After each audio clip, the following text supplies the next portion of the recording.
പിതാവിനും പുത്രനും പരിശുദ്ധ റൂഹായിക്കും സ്തുതി ആദ്യം മുതൽ എന്നേക്കും ആമേൻ.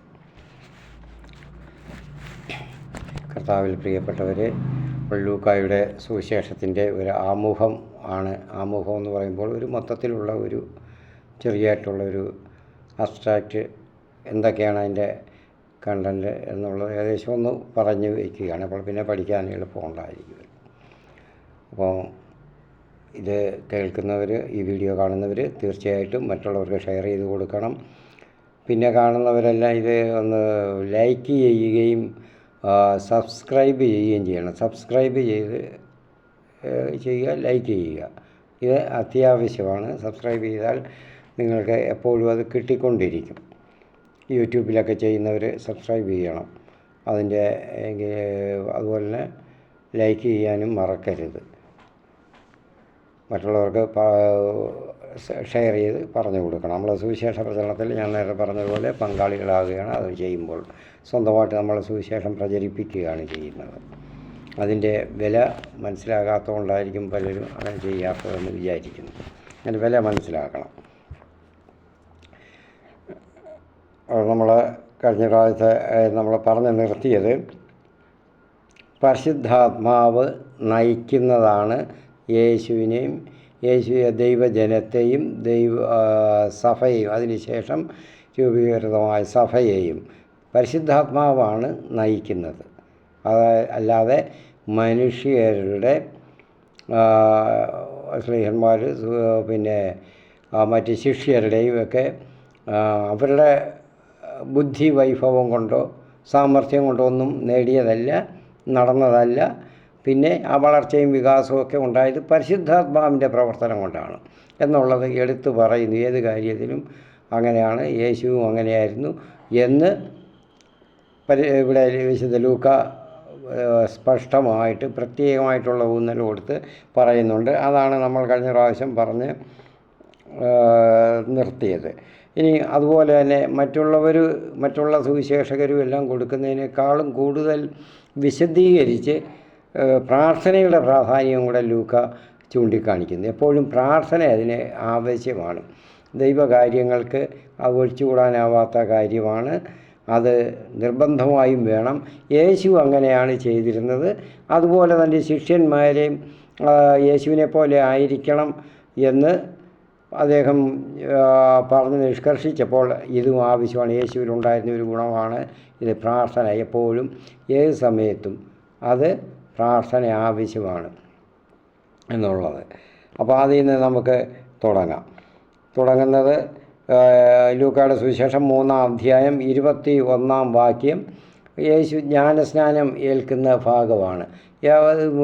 സ്നാനം കഴിഞ്ഞ് അദ്ദേഹം യേശു പ്രാർത്ഥിച്ചുകൊണ്ടിരിക്കുമ്പോഴാണ് പരിശുദ്ധാത്മാവ് പ്രാവിൻ്റെ രൂപത്തിൽ തൻ്റെ മേൽ വന്ന് ആവസിക്കുന്നതും സ്വർഗം തുറന്ന് പരിശുദ്ധാത്മാവ് ഇറങ്ങുന്നതിൻ്റെ മേൽ ആവസിക്കുന്നതും സ്വർഗത്തിൽ നിന്ന് ശരീരം ഉണ്ടാകുന്നതും എന്ന് അദ്ദേഹം പറയുന്നു. അപ്പോൾ പ്രാർത്ഥനയാണ് അവിടുത്തെ എല്ലാത്തിനെയും പ്രധാനം. അതുപോലെ 5:16 അദ്ദേഹം പറയുന്നുണ്ട്, ഒരു കുഷ്ഠരോഗിയെ സുഖപ്പെടുത്തി അത് കഴിഞ്ഞു അവരുടെ പ്രസിദ്ധപ്പെടുത്തരുത് എന്ന് അദ്ദേഹം കൽപ്പിച്ച് എന്നിട്ട് അയാൾ എന്ത് ചെയ്തു? ആ മനുഷ്യൻ, സുഖം പ്രാപിച്ച മനുഷ്യൻ ശുദ്ധീകരണ കാഴ്ചകളുമൊക്കെ ചെയ്യണമെന്ന് പറഞ്ഞ് അതൊക്കെ സമർപ്പിച്ച് എല്ലാം ചെയ്തു. എന്നാൽ അയാൾ പറഞ്ഞതിനേക്കാൾ യേശുവിൻ്റെ കീർത്തി അദ്ദേഹം പറഞ്ഞ് വിലക്കിയിരുന്നെങ്കിലും, ആരോടും പറയരുതെന്ന് പറഞ്ഞ് വിലക്കിയെങ്കിലും അയാൾ എല്ലാവരോടും പറഞ്ഞ് ശുദ്ധീകരണ കാഴ്ചകളൊക്കെ നടത്തി എല്ലാം ചെയ്തു. എല്ലാവരോടും പറഞ്ഞു. യേശുവിൻ്റെ കീർത്തി വളരെയധികം വ്യാപിച്ചതേ ഉള്ളൂ. അപ്പം വാക്ക് കേൾക്കുന്നതിനും എല്ലാത്തിനുമായിട്ട് ധാരാളം ജനങ്ങൾ, ഇങ്ങനെ ആയിരക്കണക്കിന് ജനങ്ങൾ വന്നു കൂടിക്കൊണ്ടിരിക്കുമ്പോഴും എന്തു ചെയ്തു? യേശു പ്രാർത്ഥിക്കാൻ പോകുന്നു. 16-ാം വാക്യത്തിൽ പറയുന്നു, അവനാകട്ടെ വിജന പ്രദേശങ്ങളിലേക്ക് പിൻവാങ്ങി അവിടെ പ്രാർത്ഥിച്ചു കൊണ്ടിരുന്നു. അപ്പോൾ ഇത്രയും ആയിരക്കണക്കിന് ജനങ്ങൾ വന്ന് തിക്കി തിരക്കി തനിക്ക് സ്തുതി പാടി വന്നുകൊണ്ടിരിക്കുമ്പോഴും ആർക്കാണത് സാധിക്കുന്നത്? നമ്മൾക്കതൊന്നും സാധിക്കുന്നില്ല. സാധിക്കാൻ പറ്റുമോ? നമ്മൾ അതിൻ്റെ ഉച്ചകോടിയിൽ നിൽക്കുമ്പോൾ എല്ലാവരുടെയും സ്തുതി നമ്മൾ വളരെ ആസ്വദിച്ച് എൻജോയ് ചെയ്ത് അങ്ങനെ നിൽക്കാനല്ലാതെ പറ്റത്തില്ല. അപ്പോൾ യേശു എത്ര വലിയ തിരക്കായാലും ശരി, എത്ര വലിയ പ്രാധാന്യമായി ലോകത്തിൻ്റെ കാര്യങ്ങൾ നമ്മളെ ചുറ്റിവളഞ്ഞ് നമ്മളെ സന്തോഷിപ്പിക്കുമ്പോഴും പിതാവുമായിട്ടുള്ള ബന്ധം, സ്വർഗവുമായിട്ടുള്ള ബന്ധം നമ്മൾക്ക് വിച്ഛേദിക്കാൻ കഴിയില്ല. ആണ് പ്രാർത്ഥന വേണമെന്ന് യേശു അവിടെ കാണിക്കുന്ന അവിടെ വിജനപ്രദേശത്തേക്ക് പോയി. ജനങ്ങളെല്ലാം തിക്കിത്തിരക്കി വരുന്നത് കണ്ടുകൊണ്ട് അദ്ദേഹം വിജനപ്രദേശത്തേക്ക്, അതായത് ജനങ്ങൾ ഒന്നുമില്ലായിരുന്ന പ്രദേശത്തേക്ക് പോയി പ്രാർത്ഥിച്ചു കൊണ്ടിരുന്നു. അത് ഒരു ദിവസമല്ല, പല ദിവസം. അടുത്തത് കാണുന്നുണ്ട് 17-ാം വാക്യത്തിൽ, ഒരു ദിവസം യേശു പഠിപ്പിച്ചുകൊണ്ടിരിക്കുമ്പോൾ അപ്പോൾ അവിടെ പല ദിവസവും അങ്ങനെ പ്രാർത്ഥിച്ചുകൊണ്ടിരിക്കുന്നു എന്നും വന്ന് അല്ലാത്തപ്പോൾ വന്ന് പഠിപ്പിക്കുകയും ചെയ്തുകൊണ്ടിരിക്കുകയായിരുന്നു. അപ്പോൾ ഇതെല്ലാം പ്രാർത്ഥനയുടെ കാര്യം. അവിടെ നിന്ന് ആ സാഹചര്യങ്ങളല്ല, അതായത് ലൂക്ക മറ്റുള്ളവരെല്ലാം പറയുന്നുണ്ട് പ്രാർത്ഥനയുടെ ശക്തിയും കാര്യങ്ങളെല്ലാം. പക്ഷേ ലൂക്ക പറയുമ്പോൾ അതിനൊരു ക്ലിഷ്ടത പ്രത്യേകമായിട്ട് കാണാൻ പറ്റും. അതാണ് ചരിത്രകാരൻ്റെയും പിന്നെ ഒരു ചിത്രകാരൻ്റെയും ഒക്കെ ഒരു പ്രത്യേക ലോക്ഷർ എന്നുള്ള തൻ്റെ കർത്തവ്യത്തിൻ്റെ ജോലിയുടെയും ഒക്കെ ആ ഒരു പ്രത്യേകമായ ഒരു കഴിവ് അതാണ്, ഒരു സിദ്ധി അതാണ്.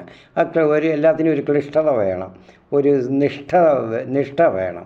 അപ്പോൾ ഇതൊക്കെ അതുകൊണ്ടാണ് അദ്ദേഹത്തിൻ്റെ രചനയിൽ ഇതെല്ലാം കൂടുതലായിട്ട് കാണുന്നത്. അപ്പം പ്രാർത്ഥനയുടെ ശക്തി അദ്ദേഹം പ്രത്യേകമായിട്ട് എടുത്ത് കാണിക്കുകയാണ്. പിന്നെ അടുത്തത് 6:12 അദ്ദേഹം പ്രാർത്ഥനയുടെ ശക്തി അദ്ദേഹം പ്രത്യേകമായിട്ട് പറയുന്നത്, ആ ദിവസങ്ങളിൽ അവൻ പ്രാർത്ഥിക്കാനായി ഒരു മലയിലേക്ക് പോയി അവിടെ ദൈവത്തോട് പ്രാർത്ഥിച്ചുകൊണ്ട് രാത്രി മുഴുവൻ ചെലവഴിച്ചു.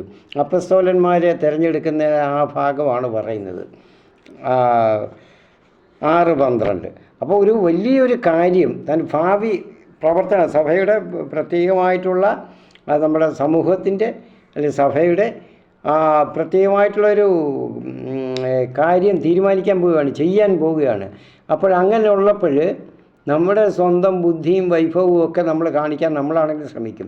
ഇവിടെ കർത്താവ് ചെയ്യുന്നത്, പോയി അവിടെ പ്രാർത്ഥിച്ചുകൊണ്ടിരുന്നു. മലയിലേക്ക് പോയി അവൻ പ്രാർത്ഥിച്ചുകൊണ്ട് രാത്രി മുഴുവൻ ചെലവഴിച്ചു. ആ ദിവസങ്ങളിലാണ്, ഒരു ദിവസമല്ല പല ദിവസമായിട്ട് പ്രാർത്ഥിച്ചുകൊണ്ടാണ് ഇരുന്ന് ദൈവം പിതാവ് പറഞ്ഞു കൊടുത്ത വെളിച്ചത്തിലാണ്, കാണിച്ചു കൊടുത്ത വെളിച്ചത്തിലാണ് ഈ ഓരോരുത്തരെയൊക്കെ വിളിച്ചത്. മനസ്സിലാക്കണം. അപ്പം നമ്മൾ ക്രിസ്ത്യാനിയാണെങ്കിൽ, ക്രിസ്തുവിനെ അനുകരിക്കുന്നവരാണെങ്കിൽ ആ പ്രാർത്ഥനയുടെ പ്രാധാന്യം മറക്കാൻ പറ്റത്തില്ല എന്നാണ് അദ്ദേഹം എടുത്ത് കാണിക്കുന്നത്. അപ്പോൾ 9:28 ആ രൂപാന്തരീകരണമാണ് കാണിക്കുന്നത്. അതുപോലെ മലയിൽ പ്രാർത്ഥിച്ചുകൊണ്ടിരിക്കുമ്പോൾ അവിടെ രൂപാന്തരീകരണം പ്രാർത്ഥിച്ചുകൊണ്ടിരിക്കുമ്പോഴാണ് സംഭവിച്ചത്. അവിടെ മോശ ഏലിയായി വന്നതും കർത്താവിൻ്റെ രൂപാന്തരീകരണം നടന്നതും ശരീര സ്വർഗത്തിൽ നിന്നുണ്ടായതുമൊക്കെ പ്രാർത്ഥനയുടെ ശക്തിയിലാണ് എന്നവിടെ പ്രത്യേകമായിട്ട് എടുത്ത് ചൂണ്ടിക്കാണിക്കുന്നു. അപ്പം നമ്മൾക്കും കർത്താവിനെ കേൾക്കാൻ പറ്റുന്നെങ്കിൽ, ഞാൻ കൂടുതൽ നമ്മൾ പഠിക്കുമ്പോൾ വിശദീകരിക്കണമെങ്കിലും ഒന്ന് പറഞ്ഞു പോവുകയാണ്. ഞാൻ ഓരോ വാക്യങ്ങളൊക്കെ നേരത്തെയുള്ള എപ്പിസോഡിലൊക്കെ പറഞ്ഞു പോകുമായിരുന്നു എളുപ്പം തീർക്കാൻ വേണ്ടി. അപ്പോൾ അതുപോലെ നമ്മൾ അനുകരിക്കേണ്ടുന്ന കാര്യം ഇതാണെന്ന് പറയുന്നു. ഇനി കർത്തൃ പ്രാർത്ഥന 11:1 മുതൽ 13 വരെ 11-ാം അധ്യായം. കർത്താവ് പ്രാർത്ഥിച്ചുകൊണ്ടിരിക്കുകയായിരുന്നു. അപ്പോൾ അതുപോലെ എപ്പോഴും പ്രാർത്ഥിക്കുമായിരുന്നു. യോഹന്നാൻ പ്രാർത്ഥിക്കാൻ പഠിപ്പിച്ചിരുന്നു. അതുപോലെ ഞങ്ങളെയും പഠിപ്പിക്കണമേ എന്ന് പറഞ്ഞപ്പോൾ കർത്താവ് ആ പ്രാർത്ഥന അവരെയും പഠിപ്പിക്കുകയാണ്. നമ്മളും മറ്റുള്ളവർ, നമ്മുടെ ശിഷ്യരും കർത്താവ് എങ്ങനെയായിരുന്നു അതുപോലെ അവരും കർത്താവിനെ അനുകരിക്കുന്നവരും പഠിക്കണം, നിർബന്ധമാണ്. ഇല്ലെങ്കിൽ ആ ക്രിസ്തു ശിഷ്യനല്ല എന്നുള്ളതാണ് അവിടെ കാണിക്കുന്നത്. അപ്പോൾ പ്രാർത്ഥനയുടെ എന്നിട്ട് അവരെ പഠിപ്പിച്ചിട്ട് പ്രാർത്ഥന പറഞ്ഞു കൊടുത്ത് പഠിപ്പിക്കുക മാത്രമല്ല, പ്രാർത്ഥനയുടെ ശക്തിയും കൂടി അവിടെ വെളിപ്പെടുത്തുകയാണ്, അവർക്ക് പറഞ്ഞു കൊടുക്കുകയാണ്. 11 അധ്യായത്തിലെ 1 മുതൽ 13 വരെയുള്ള വാക്യങ്ങൾ ആ ഭാഗമാണ്. ഇനിയും 18 അധ്യായം 1 മുതൽ 8 വരെ എപ്പോഴെങ്കിലും ഇങ്ങനെ പ്രാർത്ഥിച്ച് ഒരു കാര്യം നടക്കുക എന്നുള്ള ഒരു കാര്യം നിനക്ക് നേടണമെന്നുണ്ടെങ്കിൽ അത് കിട്ടുന്നിടം വരെയും പ്രാർത്ഥിക്കണം. നിരന്തരമായ പ്രാർത്ഥനയാണ് വേണ്ടത്. ആ 1 മുതൽ 8 വരെ ആ ന്യായാധിപൻ്റെ, ആ നീതിയില്ലാത്ത ന്യായാധിപൻ്റെ കാര്യം പറയുമ്പോൾ അവിടെ പറയുന്നത് അങ്ങനെയാണ്. 18:1 മുതൽ 8 വരെയുള്ള വാക്യങ്ങൾ.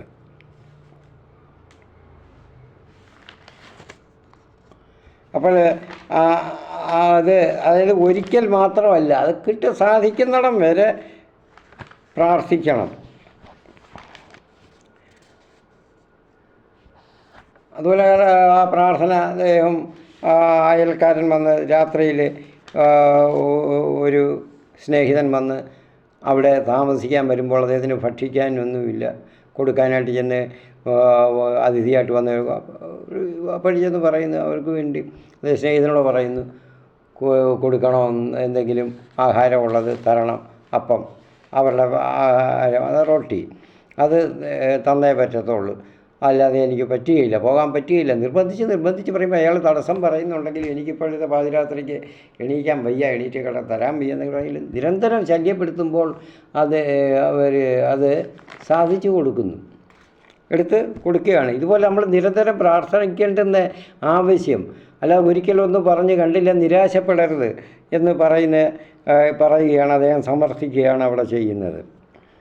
അപ്പോൾ അതുപോലെ സ്ത്രീകൾക്ക് പ്രാധാന്യമില്ലാത്ത സമയത്ത് ഒരു കാലഘട്ടം അദ്ദേഹം മറ്റുള്ളവരെക്കാളും അധികമായിട്ട് അദ്ദേഹം ഇവിടെ അവരുടെ പ്രാധാന്യം എടുത്ത് കാണിക്കുന്നത്. സ്ത്രീകളും കുട്ടികളെയും അവഗണിച്ചിരുന്ന ഒരു കാലഘട്ടം, അവർക്ക് പ്രാധാന്യമൊന്നുമില്ല. അപ്പോൾ അങ്ങനെയുള്ള മറ്റ് പൊതുരംഗങ്ങളിലെ കാര്യങ്ങൾ, ആത്മീയരംഗങ്ങളിലൊന്നും പ്രാധാന്യമില്ലാതിരുന്ന കാലത്ത് യേശു അവരെയും തുല്യ പ്രാധാന്യമുള്ളവരാണെന്ന് എടുത്ത് കാണിക്കുകയാണ്. 7:11-17 നായിനിലെ ആ വിധവയുടെ കാര്യം, ആ ശവമഞ്ചം കൊണ്ട് വരുമ്പോൾ ആ വിധവയ്ക്ക് ഏക മകനായിരുന്നു. കർത്താവിനെ അത് കണ്ടിട്ട് കരുണ തോന്നി അവിടെ ചെന്ന് അവരിൽ തൊട്ടു, എണീപ്പിച്ചു, അവനെ ഏൽപ്പിച്ചു, അമ്മയെ ഏൽപ്പിച്ചു. അപ്പോൾ സ്ത്രീകൾക്ക്, അപ്പോൾ അവരുടെ ആ വേദന, ആ ഉത്കണ്ഠ സ്ത്രീകളുടെ, ആ അമ്മയുടെ, ആരുമില്ല വിധവ പൊതുവെ സമൂഹത്തിൽ അവർ ജൂത സമുദായത്തിൽ അത്ര വലിയ പ്രാധാന്യമൊന്നും അവർ കൊടുക്കുന്നില്ല. സാധാരണ കുറച്ച് ഇങ്ങനെ അകറ്റി നിർത്തുന്ന പോലുള്ള ഒരു ഇതാണ്. നേരത്തെ വിധവയാകുമ്പോൾ അവരുടെ കാര്യം അതൊരു ദുര്യോഗമാണ് അവരുടെ ജീവിതത്തിൽ എന്നുള്ള ഒരു രീതിയാണ് അവർക്ക്.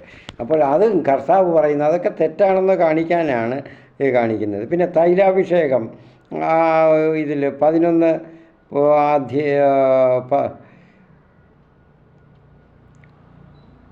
അവിടെ അതിൽ കാണുന്ന ആ 36 മുതൽ 50 വരെയുള്ള ആ വാക്യങ്ങളിൽ തൈലാഭിഷേകം നടത്തുന്ന ആ സ്ത്രീയെ സുഗന്ധതൈലം കൊണ്ട് കർത്താവിനെ അഭിഷേകം ചെയ്യുന്നത്.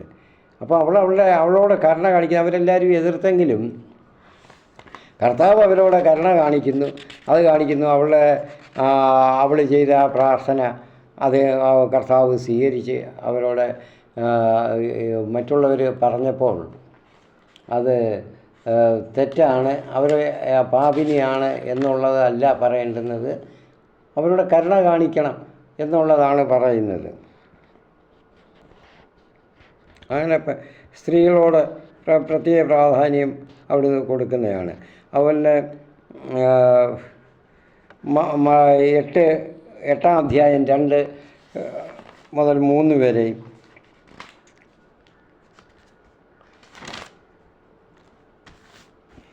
8-ാം അധ്യായം 2 മുതൽ 3 വരെ, പിന്നെ 10-ാം അധ്യായം 38 മുതൽ, ഇപ്പോൾ 8-ാം അധ്യായം 2 മുതൽ 3 വരെ പറയുന്നത് ധാരാളം സ്ത്രീകൾ അനുഗമിച്ചിട്ട് ശിഷ്യരായിട്ട് തങ്ങളുടെ സമ്പത്ത് കൊണ്ട് ശുശ്രൂഷിച്ചവരുണ്ട്. കർത്താവ് അവരുടെ ആവശ്യങ്ങൾ, സാമ്പത്തികമായ ആവശ്യങ്ങളൊക്കെ നടത്തി കൊണ്ടിരുന്നു. ഭക്ഷണത്തിനും എല്ലാത്തിനും ഒക്കെ വേണം, അതൊക്കെ അവർ സഹായിച്ച കൂടുതലും സ്ത്രീകളെ ആണ് പറയുന്നത്. അപ്പോൾ ധാരാളം പേര് ഉണ്ടായിരുന്നു സ്ത്രീകളായിട്ട് ശിഷ്യരായിട്ട് വളരെ പേര്, അതാണ് എടുത്ത് പറയുന്നത്.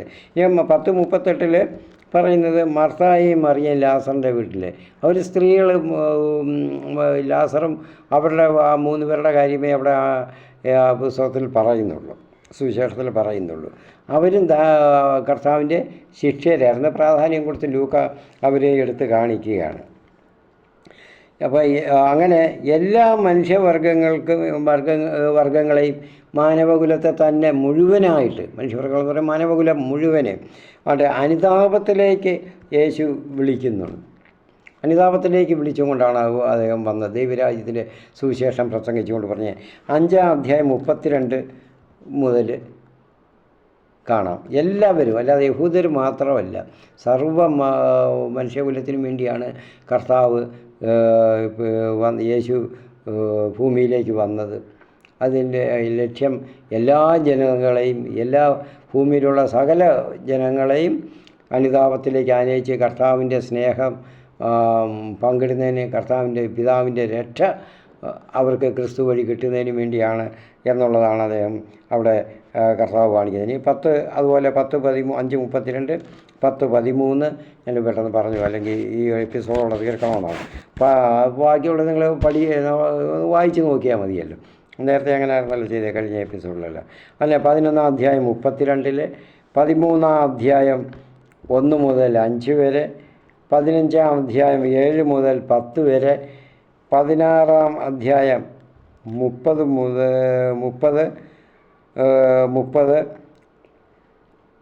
17-ാം അധ്യായം 3 മുതൽ 4 വരെ, 24-ാം അധ്യായം 47. ഇതൊക്കെ ഈ ഉള്ള ഭാഗങ്ങൾ കർത്താവ് യേശു എങ്ങനെ മറ്റുള്ളവരോട് കരുണ കാണിച്ചു, എങ്ങനെ അനുകമ്പ കാണിച്ചു, അവരെ എങ്ങനെ അനുതാപത്തിലേക്ക് വിളിച്ചു എന്നുള്ളതാണ് കാണിക്കുന്നത്. അങ്ങനെ അതൊക്കെ ഒരു പ്രത്യേക പ്രാധാന്യം കൊടുത്ത് കാണിക്കുകയാണ്. യേശു തൻ്റെ ശിഷ്യരാകാൻ ആഗ്രഹിക്കുന്നവരോട് പറഞ്ഞിരിക്കുന്നത് അതുപോലെ ധനം, വസ്തുവകകൾ, സ്ഥാനം, മഹിമ, ലോകത്തിൻ്റെതായിട്ടുള്ള ആകർഷകമായ സുഖങ്ങളും ഇതെല്ലാം എന്നിവയോടുള്ള എല്ലാ പ്രതിപത്തികൾ, സമീപനത്തെ അതെല്ലാം വിട്ടുകളയണം. അതിനുള്ള അറ്റാച്ച്മെൻ്റ് അല്ലെങ്കിൽ ഡിറ്റാച്ച്മെൻ്റാണ് വേണ്ടിയത്. അങ്ങനെ ഭൗതികമായിട്ടുള്ള വീടും ധനവും സാമൂഹ്യ സ്ഥാനം, മഹിമ, സ്വത്തുക്കൾ എന്നെല്ലാം തന്നെ കളഞ്ഞിട്ട് പൂർണ്ണമായിട്ട് ഉപേക്ഷിച്ചിട്ടാണ് കർത്താവിനെ തേടേണ്ടുന്നത്, കർത്താവിൻ്റെ പുറകെ പോകേണ്ടതെന്ന് എടുത്ത് പറയുന്നത്. ശിഷ്യന്മാരെല്ലാവരും അങ്ങനെ പോയി. അപ്പോൾ കർത്താവ് ഇങ്ങനെ പറഞ്ഞ് എല്ലാം ഉപേക്ഷിച്ചെങ്കിലേ പറ്റത്തുള്ള പറയുമ്പോൾ പത്രോസ് പറയുന്നില്ലേ, കർത്താവ് ഞങ്ങളെല്ലാം ഉപേക്ഷിച്ച് നിൻ്റെ പുറകെ വന്നിരിക്കുകയാണല്ലോ എന്ന്. അപ്പോൾ പറഞ്ഞു, നിങ്ങൾക്ക് ഇതിൻ്റെയൊക്കെ 100 ഇരട്ടിയായിട്ട് കിട്ടും പ്രതിഫലം, നിങ്ങൾക്കിതെല്ലാം കിട്ടും അങ്ങനെ ഉപേക്ഷിച്ചവർക്ക്. അപ്പോൾ ഇത് ഒക്കെ തെറ്റായിട്ട് ഇതൊക്കെ പഠിപ്പിക്കുമ്പോൾ വലിയ പ്രശസ്തനായ ഞാനും വളരെയധികം ബഹുമാനത്തോടെ ആദരവോടെ കണ്ടിരുന്ന ഒരു മനുഷ്യനാണ്. 2 പേരുണ്ട്, കൊടിത്തോട്ടം, പിന്നെ ഞാൻ പറയുന്നതിന് കുഴപ്പമില്ല,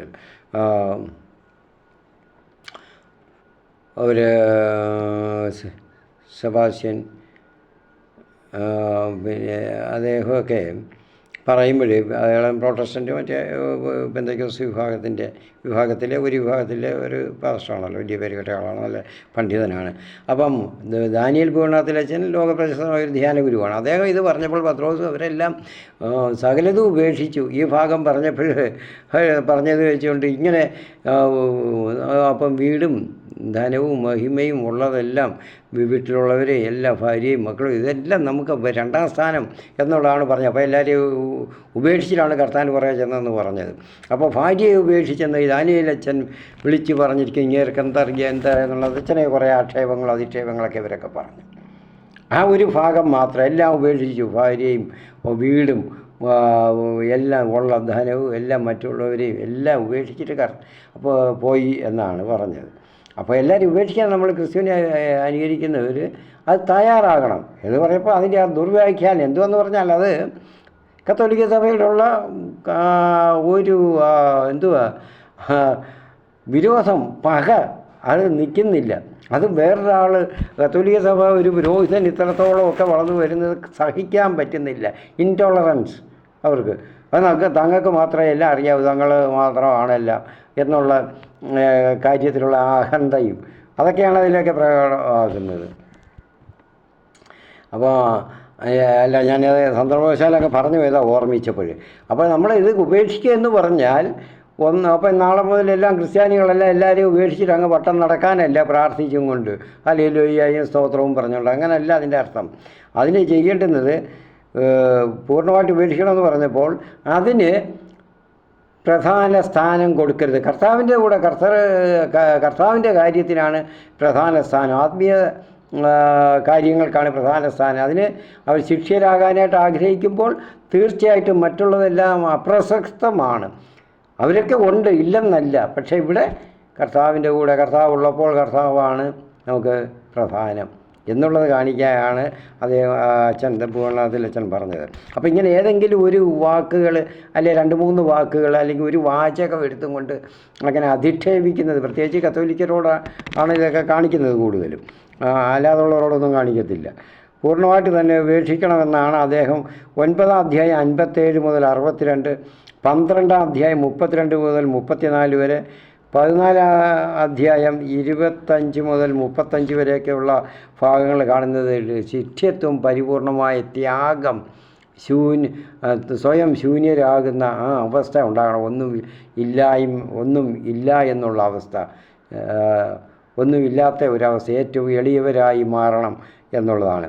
അപ്പം യേശുവിൻ്റെ പ്രബോധനങ്ങളൊക്കെ അനുകൂലമായിട്ട് സ്വീകരിച്ച് പശ്ചാത്തപിക്കുന്നവർക്ക് യേശു നിത്യരക്ഷയാണ്, അതായത് ദൈവരാജ്യം വാഗ്ദാനം ചെയ്യുന്നതായിട്ട് ആണ് കാണുന്നത്. 2 അധ്യായം 30 മുതൽ 32 വരെ. അത് കാരണം സ്വീകരിച്ച് പശ്ചാത്തപിക്കുന്നവർക്ക് രക്ഷയാണ് കിട്ടും, നിത്യരക്ഷയാണ്. അല്ല അല്പം നേരത്തെ സമാധാനവും സന്തോഷവും അല്ല ഭൗതികമായതുപോലെ. കർത്താവ് പറയുന്നുണ്ട്, ഞാൻ തരുന്ന സമാധാനം ലോകത്തിൻ്റെ സമാധാനം പോലെയല്ല. അപ്പോൾ അത് നിത്യമാണ്, അനന്തമാണ്, അതിന് അവസാനമില്ല എന്ന്. അങ്ങനെയാണ് കർത്താവ് യേശു അല്ലെ ദൈവം തരുന്ന സമാധാനം. അപ്പോൾ അങ്ങനെ 3-ാം അധ്യായം 6-7 വാക്യങ്ങൾ, 50-ാം വാക്യം, ഇതിലെല്ലാം അത് പറയുന്നുണ്ട്. അവർക്കെല്ലാം ദൈവരാജ്യം നിത്യരക്ഷ വാഗ്ദാനം ചെയ്യുകയാണ്. അപ്പോൾ 8-ാം അധ്യായം 48 മുതൽ 50 വരെ, 17-ാം അധ്യായം 19 വരെ, 19-ാം അധ്യായം 9 വരെ ഒക്കെയുള്ള ആ വാക്യങ്ങളിൽ അത് പറയുന്നത് അനുദപിക്കുന്നവർക്ക് പശ്ചാത്തപിച്ച് മാനസാന്തരപ്പെടുന്നവർക്കാണ്. അപ്പോൾ പശ്ചാത്തപിച്ച് മാനസാന്തരം പ്രാപിക്കണം. അങ്ങനെയുള്ളവർക്കാണ് നിത്യരക്ഷ കിട്ടുന്നത്. അല്ല പശ്ചാത്തപിച്ചത് കൊണ്ട് മാത്രമല്ല, കുറച്ച് അല്പം നേരം കഴിയുമ്പോൾ അതങ്ങ് പശ്ചാത്താപമൊക്കെ അങ്ങ് പോകും, അനുതാപമൊക്കെ അത് പോകും. പിന്നെ മാനസാന്തരം ഉണ്ടാകണം, മനസ്താപം അതിനുവേണ്ടി അവസാനം. അതിൻ്റെ ഇപ്പം അനുതാപം, പശ്ചാത്താപം, മനസ്താപം അതുണ്ടാകുമ്പോഴാണ് മാനസാന്തരം ഉണ്ടാകുന്നത്. പിന്നെ നമുക്ക് വിവരിക്കാമല്ലോ.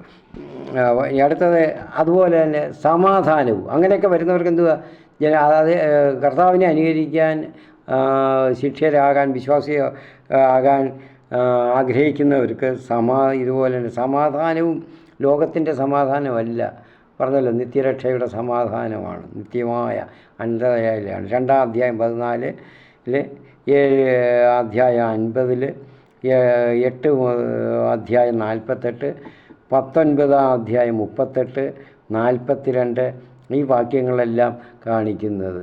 പിന്നെ അത് കഴിഞ്ഞിട്ട് നിത്യജീവനും കൂടെ പ്രദാനം ചെയ്യുകയാണ്. നിത്യമായ അനന്തമായ ജീവിതം അതിവിടാണ്, ഈ ലോകത്തിന് ശേഷമുള്ള. അത് ഉറപ്പാണ്. കർത്താവിന് ഇതെല്ലാം ചെയ്ത് കഴിയുമ്പോൾ നിത്യജീവനും കൂടെ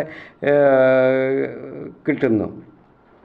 10-ാം അധ്യായം 25 മുതൽ 28, 18-ാം അധ്യായം 26 മുതൽ 30 വരെ നിത്യജീവനെ പറ്റിയാണ് പറയുന്നത്. കർത്താവ് വാഗ്ദാനം ചെയ്യുകയാണ് ഇതെല്ലാം ചെയ്യുന്നവർക്ക്, അനുദപിക്കുന്നവർക്ക് ഒക്കെ നിത്യരക്ഷയുണ്ട്, അവർക്ക് ആ സമാധാനമുണ്ട്, പിന്നെ നിത്യജീവനും കിട്ടുന്നുണ്ട്. അപ്പോൾ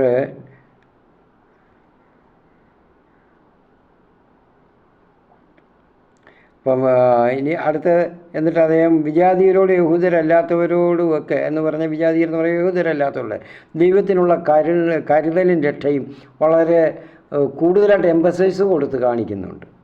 കാരണം എല്ലാവർക്കും വേണ്ടിയാണെന്നുള്ളത്. യഹൂദർ വിചാരിക്കുക അവർക്ക് വേണ്ടി മാത്രമാണെന്നുകൊണ്ട് അവർ കാത്തിരുന്നത്, അവർക്ക് വേണ്ടി മാത്രമല്ല. അതുകൊണ്ടാണ് അദ്ദേഹം ഇത് എടുത്ത് കാണിക്കുന്നത്. പിന്നെ അദ്ദേഹം ഒരു യഹൂദനല്ലാത്ത ഒരു ക്രിസ്ത്യാനിയായിരുന്നു. അതുകൊണ്ട് അദ്ദേഹത്തിന് കൂടുതലായിട്ട് അവരുടെ വികാരങ്ങളെല്ലാം അറിയാം, അവരുടെ ആവശ്യങ്ങളെല്ലാം അറിയാം. അപ്പോൾ അതെല്ലാം അദ്ദേഹം എടുത്ത് കാണിക്കുകയാണ്.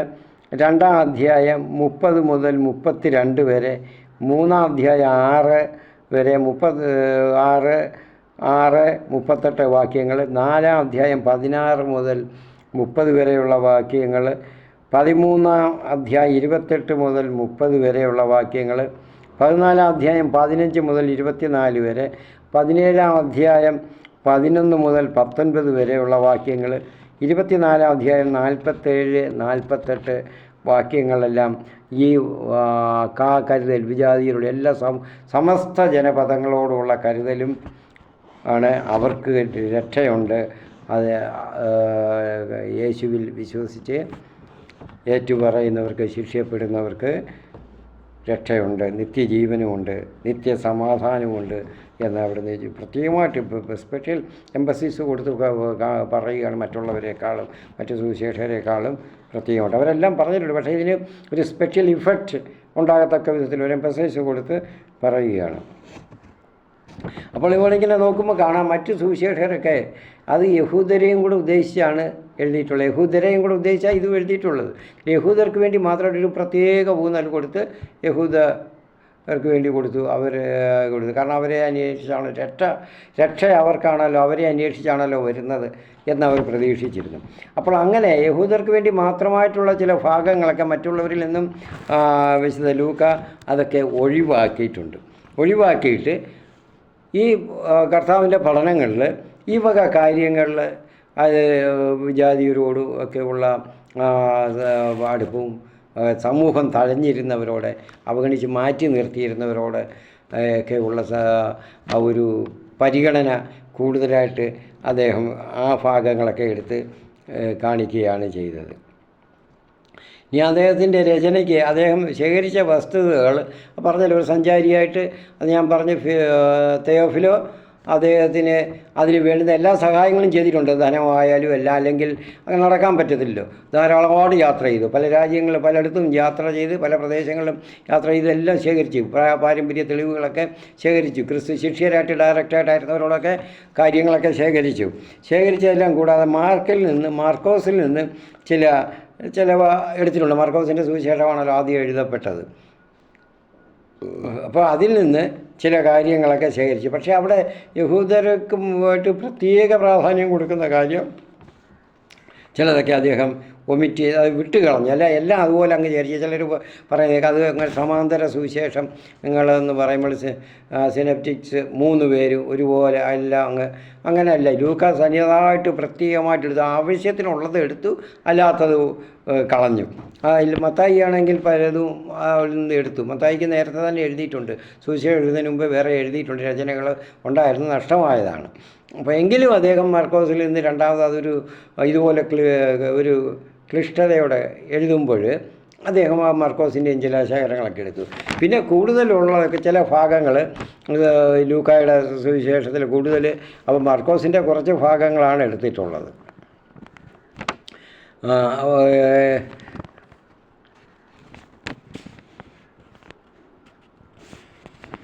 അതിൽ കുറച്ച് ഭാഗങ്ങളെ എടുത്തിട്ടുള്ളൂ. ബാക്കിയുള്ളതെല്ലാം ക്വെല്ലെ എന്ന് പറയുന്ന ഒരു സോൾസ് ഉണ്ട്. ക്വെല്ലെ എന്നാണ് പേര് കൊടുത്തിരിക്കുന്നത്. അതിന് കാരണം കർത്താവാരെന്ന് അറിഞ്ഞുകൂടാ, അതിൻ്റെ രചയിതാവ് എന്ന് പറഞ്ഞ രചയിതാവ് അല്ലെ എങ്ങനെയാണ്, എവിടെ നിന്നാണ്, എന്തുവെന്ന് അറിയണ്ട കുറച്ച് വിവരശേഖരങ്ങൾ കിട്ടിയിട്ടുണ്ട്. അപ്പോൾ അതിനൊരാളാരും ഇല്ലാത്തതുകൊണ്ട്, ഓഥർ ഇല്ലാത്തതുകൊണ്ട് അതിനെ കൊടുത്ത് ക്വെല്ലെ ജർമ്മൻ വാക്കിലെ ജർമ്മൻ ഭാഷയിലൊരു വാക്കാണ് ക്വെല്ലെ എന്ന് പറഞ്ഞാൽ സോൾസ്, ഉറവിടം.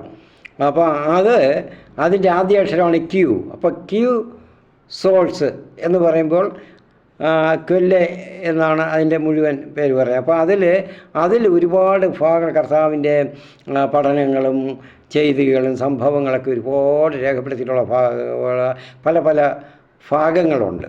അല്ല, ഒന്നിച്ചൊരു ഗ്രന്ഥമല്ല, അത് പലതായിട്ട് എഴുതി അങ്ങനെ ശേഖരിച്ചിട്ടുണ്ട്. ആ ശേഖരത്തിൽ നിന്നും കൂടെ ലൂക്ക ഒരുപാട് വിഷയങ്ങൾ അദ്ദേഹം അവിടുന്ന് എടുത്തിട്ടുണ്ട് പലതും. അപ്പോൾ അതായത് പാരമ്പര്യങ്ങളും ദൃക്സാക്ഷി വിവരണങ്ങളും ഇതെല്ലാം വായ്മൊഴി വിവരണങ്ങൾ ഇതെല്ലാം ശേഖരിച്ച് അതെല്ലാം കഴിഞ്ഞിട്ട് മാർക്കോസിൻ്റെയും കുറച്ച് ശേഖരിച്ച് ബാക്കി അവിടെ നിന്നും കൂടെ എടുത്തു. അത് അക്വില്ലയിൽ നിന്ന് ക്യൂ സോൾസ്. അപ്പോൾ ഡബിൾ സോൾസാണ്, ഒന്ന് മാർക്ക്, ഒന്ന് ക്വില്ല്. അപ്പോൾ ഇതിൽ നിന്നാണ് ലൂക്ക അങ്ങനെയാണ് സുവിശേഷം എഴുതിയിരിക്കുന്നത്. അപ്പോൾ ലൂക്കയുടെ സുവിശേഷം മൊത്തത്തിൽ നോക്കുമ്പോൾ 206 വിഷയങ്ങൾ, ഞാൻ ഈ പറഞ്ഞത് ഇപ്പോൾ 206 വിഷയങ്ങൾ അദ്ദേഹം അതിൽ കൈകാര്യം ചെയ്യുന്നുണ്ട്. അത് ഈ 206 വിഷയങ്ങൾ കൈകാര്യം ചെയ്യുന്ന 1150 വാക്യങ്ങളിലാണ്. അപ്പോൾ ഈ ലൂക്കായുടെ ഈ രചനകളെന്ന് പറയുമ്പോൾ ബൈബിളിൻ്റെ പുതിയ നിയമത്തിൻ്റെ 2/3 ഭാഗവും അദ്ദേഹത്തിൻ്റേതായിട്ട് വരുന്നു. അദ്ദേഹത്തിൻ്റെ ഭാഗങ്ങളാണ്. 2/3 ഭാഗങ്ങൾ അദ്ദേഹത്തിൻ്റെ ആയിട്ട് ആണ് വരുന്നത്. ബാക്കിയുള്ളൂ. അപ്പോൾ 2 വാല്യങ്ങളും കൂടെ ചേർത്താണ് ഞാൻ ഈ പറഞ്ഞത്. അല്ലാതെ ലൂക്കായ്ക്ക് തനതായിട്ട് 550 വാക്യങ്ങൾ ലൂക്കായ്ക്ക് തനതായിട്ടുണ്ട്. കാരണം അത് ഈ സ്വന്തമായിട്ട് ഇതൊന്നും അല്ലാതെ, അതായത് ക്വല്ലയിലും പിന്നെ മർക്കോസിൻ്റെ അല്ലാതെ 550 വാക്യങ്ങൾ ലൂക്ക സ്വന്തമായിട്ട് എടുത്തിട്ടുണ്ട്. അപ്പോൾ മറ്റ് സുവിശേഷങ്ങളിലൊന്നും ഇത്രയും സ്വന്തമായിട്ട് ചേർത്തിട്ടില്ല. അത് കാരണം മാത്യുവിനാണെങ്കിൽ മാത്യുവിൻ്റെ സുവിശേഷം നമ്മൾ പിന്നെ പഠിക്കാം. 330 വാക്യങ്ങളെ സ്വന്തമായിട്ട് അദ്ദേഹത്തിൻ്റെ കയ്യിൽ നിന്ന് വന്നിട്ടുള്ളൂ. അപ്പോൾ അതിൻ്റെ ഇതിലൊക്കെ പ്രാധാന്യം അതുകൊണ്ട് നമ്മൾ മനസ്സിലാക്കണം. അപ്പോൾ ഈ അങ്ങനെ സുവിശേഷത്തിന് മറ്റൊരു പ്രത്യേകതയും കൂടിയുണ്ട്. ലൂക്കായുടെ ദേവാലയത്തിലാണ് തുടങ്ങുന്നത്. സ്നാപകൻ്റെ ജനനം അറിയിക്കുന്നത് ദൂതൻ വന്ന് പറയുന്നത്. അപ്പോൾ ദേവാലയത്തിൽ വെച്ചാണ് തുടങ്ങുന്നത് സക്കറിയായ്ക്കുള്ള ദർശനം. ഇനി അവസാനിക്കുന്നതും അതുപോലെ തന്നെയാണ്, ദേവാലയത്തിൽ വെച്ച് തന്നെയാണ്, ദേവാലയത്തിൻ്റെ പശ്ചാത്തലത്തിലാണ് അവസാനിക്കുന്നത്.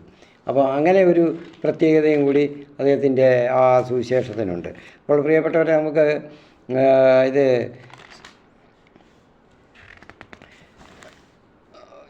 ലൂക്കായുടെ സുവിശേഷത്തിൽ നമുക്ക് അതിൻ്റെ ഒരു പ്രാരംഭമായിട്ടുള്ളൊരു ചെറിയൊരു വിവരണം തന്നു. ഇനിയും ബാക്കി നമുക്ക് ഓരോ അധ്യായമായിട്ട് നമുക്ക് പഠിക്കാം. ഇനി അടുത്ത എപ്പിസോഡ് ചെയ്യാൻ പോകുന്നത് നമ്മൾ നിർത്തിയെടുത്താണ്. പഴയ നിയമമായിരുന്നു. ഉൽപ്പത്തിയുടെ 11ാം അധ്യായം നമ്മൾ പഠിച്ചു. ആ 11ാം അധ്യായത്തിൻ്റെ 11ാം അധ്യായത്തിലും കൂടിയുള്ള മൊത്തത്തിലൊരു അവലോകനം, ഒരു സംക്ഷിപ്ത രൂപം, അബ്സ്ട്രാക്റ്റ് ഫോം ഒന്ന് പറഞ്ഞ് നമുക്കൊരു എപ്പിസോഡ് അങ്ങനെ പറഞ്ഞിട്ട് തുടങ്ങാം. കാരണം കുറച്ച് ദിവസമായില്ലേ. അപ്പോൾ അതുകൊണ്ട് പ്രധാനപ്പെട്ട അപ്പോൾ അങ്ങനെ നമുക്ക് അടുത്തത് അങ്ങനെ ചെയ്യാം. നമുക്ക് പ്രാർത്ഥനയോടെ അവസാനിപ്പിക്കാം. അതുപോലെ തന്നെ നമ്മൾക്ക് ഞാൻ പറഞ്ഞതുപോലെ എല്ലാവരും ഇത് യൂട്യൂബിൽ കാണുന്നവരൊക്കെ സബ്സ്ക്രൈബ് ചെയ്യണം. പിന്നെ ഷെയർ ചെയ്ത് മറ്റുള്ളവർക്ക് എല്ലാം ഷെയർ ചെയ്ത് കൊടുക്കണം. ലൈക്ക് ചെയ്യാനും കൂടെ ഞാനത് പറഞ്ഞിട്ടില്ല. പറയാതെ തന്നെ എല്ലാവർക്കും ചെയ്യാവുന്നതാണ്. ചിലരൊക്കെ ചുരുക്കം ചിലർ ചെയ്തിട്ടുണ്ട്. അപ്പോൾ അതുകൊണ്ട് എല്ലാവരും തന്നെ ലൈക്ക് ചെയ്യാൻ പ്രത്യേകം ശ്രദ്ധിക്കുക. നമുക്ക് പ്രാർത്ഥിക്കാം. സ്തോത്രം സ്തോത്രം. Hallelujah hallelujah hallelujah hallelujah hallelujah. സ്തോത്രം സ്തോത്രം സ്തോത്രം. നന്ദി നന്ദി നന്ദി നന്ദി. യേശുവേ നന്ദി. സ്തോത്രം സ്തോത്രം. കർത്താവേ നന്ദി. പരിശുദ്ധാത്മാവേ നന്ദി. കർത്താവേ, ഞങ്ങളെ എന്നും പറഞ്ഞ് ഞങ്ങളെപ്പോഴും പറഞ്ഞ് സമർപ്പിക്കുന്നവരെയെല്ലാം ഞങ്ങൾ സമർപ്പിക്കുന്നു. ഞങ്ങൾ പ്രാർത്ഥന സഹായം ഒരുപാട് പേർ ആവശ്യപ്പെട്ടിട്ടുണ്ട്. പല വിധത്തിലുള്ള ആവശ്യങ്ങൾ. കർത്താവേ, കുഞ്ഞുങ്ങളില്ലാത്തവർ പലരും പറഞ്ഞുകൊണ്ടിരിക്കുന്നു. അവർക്ക് വേണ്ടിയൊക്കെ ഞങ്ങളുടെ പ്രാർത്ഥന സ്വീകരിക്കണമേ. അതുപോലെ തന്നെ തീരാ വ്യാധികളായിട്ടുള്ള വളരെ നാളുകളായിട്ട് വ്യാധികൾ ആയിട്ട് കഷ്ടപ്പെടുന്നവരുണ്ട്. മറ്റ് രോഗങ്ങൾ, മറ്റ് ആവശ്യങ്ങൾ, ഇതെല്ലാം പറഞ്ഞ് പലരും വിളിച്ച് പറയുന്നുണ്ട്. അതുകൊണ്ട് നിങ്ങളും നിങ്ങളുടെ ചുറ്റുപാടുമുള്ളവരുമൊക്കെ കാണും. അതുപോലെ നിങ്ങളോടുമൊക്കെ ആവശ്യമുള്ളവർ നിങ്ങൾക്കറിയാവുന്നവരും കാണും. അവർക്ക് വേണ്ടിയൊക്കെ നമ്മൾ പ്രാർത്ഥിക്കണം. നമ്മൾക്ക് വേണ്ടി അല്ല പ്രാർത്ഥിക്കണം, നമുക്ക് വേണ്ടി പ്രാർത്ഥിക്കുക. ആ കൂട്ടത്തിൽ അതും വന്നുകൊള്ളും. ദൈവം അങ്ങനെയാണ് കർത്താവ് ചെയ്തിരിക്കുന്നത്. നമുക്ക് വേണ്ടി ചെയ്യുക എന്നുള്ളതല്ല ക്രിസ്തീയത, ആത്മീയത അതല്ല. അപ്പോൾ അവർക്ക് വേണ്ടി എല്ലാം നല്ലപോലെ നിങ്ങൾ സ്തുതിച്ച് പ്രാർത്ഥിക്കണം. ഒരു 15 മിനിറ്റൊക്കെ എടുക്കാൻ എന്തെല്ലാം കാര്യങ്ങൾ നമ്മൾ എന്തുമാത്രം സമയം കളയുന്നു. വൃഥാ വാക്കുകൾ പറഞ്ഞ് നമ്മളല്ലേ തമാശകളും കാര്യങ്ങളും പറഞ്ഞ് അല്പനേരം സന്തോഷത്തിന് വേണ്ടി അല്പനിമിഷത്തെ വേണ്ടി എത്രയോ സമയം ചിലവഴിക്കുന്നു. അപ്പോൾ അതിനു വേണ്ടിയൊക്കെ നമ്മൾ ചിലവഴിക്കുമ്പോൾ ഒരു 10-15 മിനിറ്റ് കർത്താവിനെ സ്തുതിച്ചും മറ്റുള്ളവർക്ക് വേണ്ടി പ്രാർത്ഥിച്ചും കൂടി നമ്മളൊരു പുണ്യപ്രവൃത്തി, നല്ല നന്മ പ്രവൃത്തി ചെയ്യുക. കർത്താവിൻ്റെ നാമത്തിൽ, യേശുവിൻ്റെ നാമത്തിൽ അതുവേണ്ടി സ്തുതിച്ച് പ്രാർത്ഥിക്കണം. 10-15 മിനിറ്റ് എടുക്കണം. ഞാൻ പെട്ടെന്ന് സമയമില്ല, അതുകൊണ്ട് പറഞ്ഞ് പ്രാർത്ഥിച്ച് പോവുകയാണ്. നിങ്ങളത് തുടരണം. സമയമുള്ളപ്പോൾ ഉടനെ തന്നെ വേണമെന്നില്ല. പ്രിയപ്പെട്ടവരെ, സ്തോത്രം. Hallelujah, hallelujah. എല്ലാ രോഗികളെയും ഞങ്ങൾ സമർപ്പിക്കുന്നവരുടെ രോഗഭാഗങ്ങളെല്ലാം കർത്താവേ, ആദിയിൽ അവിടുന്ന് ഉൽപ്പത്തിയിൽ പറഞ്ഞിരിക്കുന്ന പോലെ അവിടുത്തെ മഹത്വത്തിൽ, അവിടുത്തെ ആ പ്രാഭവത്തിൽ അവർ കഴിഞ്ഞിരുന്നപ്പോൾ അവർക്ക് രോഗങ്ങളും ക്ലേശങ്ങളും ഒന്നുമില്ലായിരുന്നു. അവരുടെ ആവശ്യങ്ങളെല്ലാം നടന്നുകൊണ്ടിരുന്നു. കർത്താവേ, അതുപോലെ തന്നെ ഈ രോഗബാധിതരെ എല്ലാം അവിടുന്ന് സ്വാധീനിക്കണമേ. അവിടുത്തെ പ്രാഭാവം കൊണ്ട്, മഹിമ പ്രാഭാവം കൊണ്ട് അവരെ പൊതിയണമേ. അവരുടെ രോഗഭാഗങ്ങളെല്ലാം അസ്ഥിയിലും മജ്ജകളിലും മാംസത്തിലും നാഡീഞരമ്പുകളിലും എല്ലാം വ്യാപിപ്പിക്കണമേ എന്ന് ഞങ്ങൾ പ്രാർത്ഥിക്കുന്നു. കർത്താവേ, അതുപോലെ കുഞ്ഞുങ്ങളില്ലാത്തവർക്ക് അവരുടെ സങ്കടങ്ങൾ, കർത്താവെ, വളരെ വർഷങ്ങളായിട്ട് കുഞ്ഞുങ്ങളില്ലാതെ വിഷമിക്കുന്നവരുണ്ടെന്ന് പറഞ്ഞ് കേൾക്കുന്നു. അപ്പോൾ അവർക്ക് വേണ്ടിയെല്ലാം ഞങ്ങളുടെ പ്രാർത്ഥന സ്വീകരിക്കണമേ. അതുപോലെ രോഗികളായിരിക്കുന്നവരിൽ, ചെറുപ്പക്കാരിൽ തന്നെ കൂടുതലും യുവാക്കളിൽ ഡിപ്രഷൻ മൂലം വളരെയധികം കഷ്ടതകൾ സഹിക്കുന്നവരുണ്ട്. ഡിപ്രഷൻ മൂലം അവഗണനയും എല്ലാം സഹിക്കുന്നവരുണ്ട് ഭവനത്തിൽ തന്നെ. പക്ഷേ ഡിപ്രഷനാണ് കാരണം. അവരുടെ മനസ്സുകളെയെല്ലാം കർത്താവ് സന്തോഷം കൊണ്ട്, അവിടുത്തെ സമാധാനം കൊണ്ട് നിറയ്ക്കണമേ എന്ന് ഞങ്ങൾ പ്രാർത്ഥിക്കുന്നു. പിതാവേ, അവിടുത്തെ പുത്രനും ഞങ്ങളുടെ രക്ഷകനുമായ യേശു ക്രിസ്തുവിൻ്റെ നാമത്തിൽ ഈ കാര്യങ്ങളെല്ലാം അവിടുന്ന് ഞങ്ങൾക്ക് സാധിച്ചു തന്നതിന് കർത്താവേ, ഞങ്ങൾ അവിടുത്തേക്ക് നന്ദിയും സ്തോത്രവും പുകഴ്ചയും ഞങ്ങൾ മഹത്വവും അങ്ങേക്ക് സമർപ്പിക്കുന്നു. ആമീൻ. സ്തോത്രം. Hallelujah, hallelujah.